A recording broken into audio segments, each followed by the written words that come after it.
alhamdulillah rabbil alamin Allahu akbar la ilaha illallah jalla jalalu. Ẹ wo bí ọ̀dọ̀ Ọlọ́run bá àlékè ọlá bó ṣe fẹ̀ lára àwọn ẹ̀kọ́ tọ́lọ́run wá fẹ́ jẹ́ kí èmi àti ẹni nínú ẹ̀sìn Islam àwa mú àdìsí bíi méjì sí mẹ́ta àmọ̀jáde wá fún wa tó tún fi kún ẹ̀kọ́ tó yẹ kó nínú ayé. Ìwọ ìyàwó tó ń gbọ́ mi ọ àdìsí tí mo fẹ́ mú wáyé wàá fi kún ẹ̀kọ́ tó ní. Ìwọ ọkọ tó ń gbọ́ mi lábẹ́lẹ̀ àdìsí tí mo fẹ́ mú wáyé wàá fi kún ẹ̀kọ́ tó yẹ kó ní. Ìwọ mùrídá àdìsí tí mo fẹ́ mú wáyé wàá fi kún ìrìn àjò rẹ kó lè bá àtúnkún ju ti tẹ́lẹ̀ lọ. Bẹ́ẹ̀ ni ìrìn àjò a máa kún jura wọn náà la. Ṣé o lè fomi inú kọ́ọ̀pù wé omi inú abọ́ ni?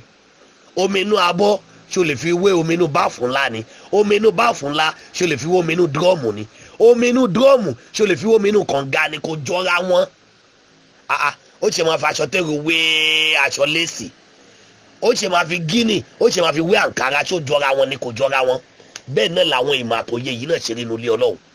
Bó bá ṣe wá Ọlọ́run ọba sí ló ṣe jèrè Ọlọ́run sí. Nígbà tí ṣéwù ń wọ́ Ọlọ́run ọba lọ́wọ́ ni ṣéwù jáde ní sàkọ́ ní ìlà mìbò orí ìjàlẹ̀ wà kọ́ rẹ̀ bẹ́ẹ̀ nílé mọ́ọ̀lá òkè tòbí kúrí bá ti. Nígbà tí ṣéwù ń wọ́ Ọlọ́run lọ́wọ́ nù. Àmọ́ nígbà tọ́lọ́run dé sára ṣéwù tán, gbogbo tí ṣéwù lérò pé ó jìnnà tọ́lọ́run sọ̀kalẹ̀ sára ṣéwù tán, ṣéwù náà wà ní anẹ́lẹ́kẹ́ fún wa náà kò lòbí kó dé rántí wà lázàlómin hẹsẹ̀lá ní kẹsìbò wíláyàtì anájà arúlẹ̀ akimami gáwùzùl bariyati wà kó lo ibadulayi tàtàrọ iyati. Nígbà tí ṣéwù náà képe Ọlọ́run nínú ìnira wàhálà ìdààmú tọ́lọ́run dé, òun ṣéwù náà ni mo di aláṣẹ amirul awliya yìí orí báwọn. Nínú ẹ̀ àwọn àmọ́ àdìsí bíi méjì wá fún wa lálẹ́ yìí láti fi ṣe ẹ̀kọ́ fúnra wa, láti fi kún ìrìnàjò ayé rẹ̀. Gbogbo ìwọ tó o bá fẹ́ mọ Ọlọ́run àfi kó o farabalẹ̀ dáadáa, kó o gbọ́rọ̀ yìí dáadáa lálẹ́. Lọ gbọ́ wá sí yẹn lágbọ̀ tún gbọ́ dáadáa ọ̀nà tó lè gbà àfi gbọ́ lọ́hùn yé mo ti ṣàlàyé mẹ́. Tí wàá fi ọ̀rọ̀ ànábì wa Muhammad tí Ọlọ́run kọ́ ànábì lẹ́kọ̀ọ́ tí wàá fi kún ìrìnàjò ẹ̀kọ́ ló lè tún yẹ ju ti tẹ́lẹ̀ lọ láwọn nǹkan tó mọ̀. Ẹlòmíì sí mọ̀ àìnákà kún ló ń kóbá. Ogun tó ń ja ẹlòmíì ogun àfọwọ́fà ni o. Ẹlòmíì ń bẹ ọ̀rẹ́ ẹnu rẹ̀ ni ò jẹ́ kó lóore rẹ̀ wá rí. Ẹlòmíì ń bẹ ọ̀rẹ́ ẹnu rẹ̀ òun ló ń lé oore jìnnà sí. Ẹlòmíì ń bẹ ìrìn ẹsẹ̀ rẹ̀ ló ń ṣàkóbọ̀ rí ibú fún. Ẹlòmíì ń bẹ oorun sísùn rẹ̀ púpọ̀ jù òun ló ń dínà ògọmọ lára. Bẹ́ẹ̀ ni gbogbo ẹ̀dá ló ní àwọn nǹkan tí ò gbọdọ̀ pọ̀ jù lára. Nígbà tá a fọ ọ̀jọ̀gbọ́n kan máa wá fáwọn níbi kọ́dérèlè ká dé tó kí tázà bó lè máa alẹ́ wà á máa ń tọ́ làbálẹ̀ òla sẹ̀yìnrọ̀ ńlá yálẹ̀ tẹ̀rù mọ̀lá ẹ̀ǹzà sọmọ́tà náà mọ̀lẹ́ ìlànà yẹ̀gò sọ̀lbà ara máa ń tọ́ làbálẹ̀ alẹ́ afáwọn níbi kọ́dérèlè ká dé tó kí tázà bó lè máa alẹ́ lódò wọn bó bá ṣe náà kọ́dérèlè kò fẹ́ ga sí ló ṣe ga, lódò wọn bó bá ṣe fẹ́ dọ́lọ̀ wọn bá mọ̀ ló ṣe mọ̀, lódò wọn bó bá ṣe fẹ́ jẹ́ káyé rẹ̀ ṣeré ni ó ṣeré, lódò wọn bó bá ṣe ní àkọlé kan lórí ìgbésí ayé rẹ náà ni àkọlé kan yìí náà ṣe gbé dépò gíga sí.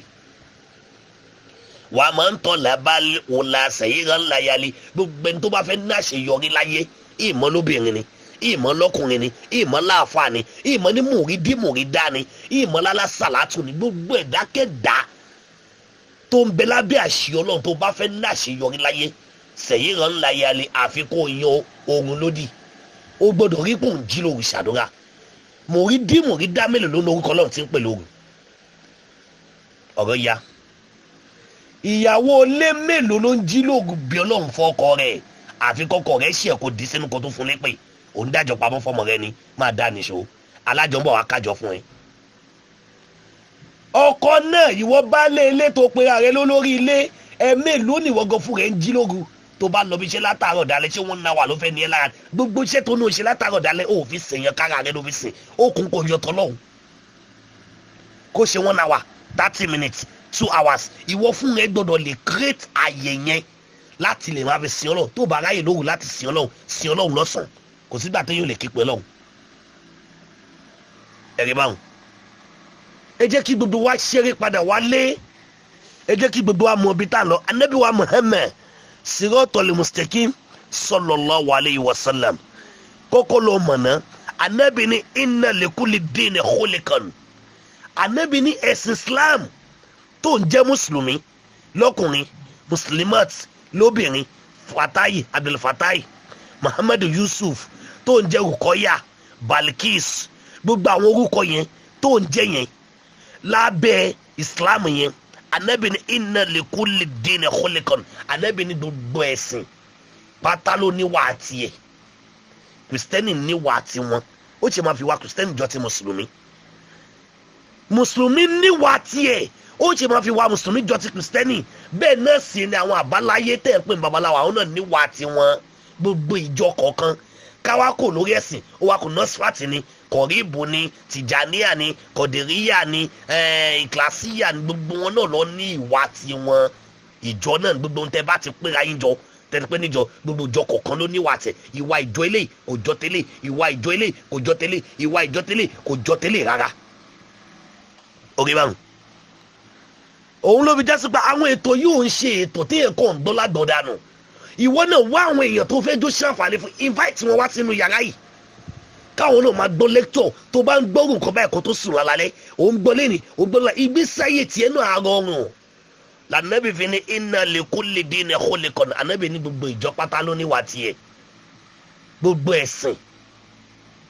ẹ̀sìn pátá ló níwà tiẹ̀ wá gbọ́ o wa khuliqul islamin ànàbì náà mọ ìwà tí ń bẹ lọ́wọ́ ọmọ mùsùlùmí lọ́wọ́ ẹ̀sìn islam ìwà tí ń bẹ nínú islam tá a gbọ́dọ̀ bá lára ọmọ mùsùlùmí lọ́kùnrin lára ọmọ mùsùlùmí lóbìnrin lára mùrídá lára gbogbo tí bá ti ń jẹ́ islam tí ń jẹ́ mùsùlùmí lábẹ́ islam alẹ́hàyàwó náà kò ní tìjú ẹ̀kọ́ àkọ́kọ́ nìyẹn lálẹ́ bíra rẹ lè rìn ṣe onítìjú ìwọ ìyàwó lè bíra rẹ lè rìn ṣe onítìjú tó bá ní tìjú ò ní jẹun tí ò yẹ kó jẹ tó bá ní tìjú ò ní mu ohun tí ò yẹ kó mu tó bá ní tìjú ò ní wọ ohun tí ò yẹ kó wọ tó bá ní tìjú ò ní rìnrìn tí ò yẹ kó rìn tó bá ní tìjú ò ní sọ ohun tí ò yẹ kó sọ ìtìjú ó kó nǹkan tó pàdá ní ìwọ ni kó jókòó kó lọ ṣiṣẹ́ lórí nǹkan pé ń tìjú tó bá ń bẹ pẹ̀lú mi yorùbá nàbí wa Muhammad lẹ́mẹ̀ta kí n tẹ kọ́kọ́ obìnrin ẹ̀ ṣe dùnú bó bá ṣe dùnú yorùbá nàbí lọ́lọ́wọ́n ṣe dùnú máa ṣe é lórí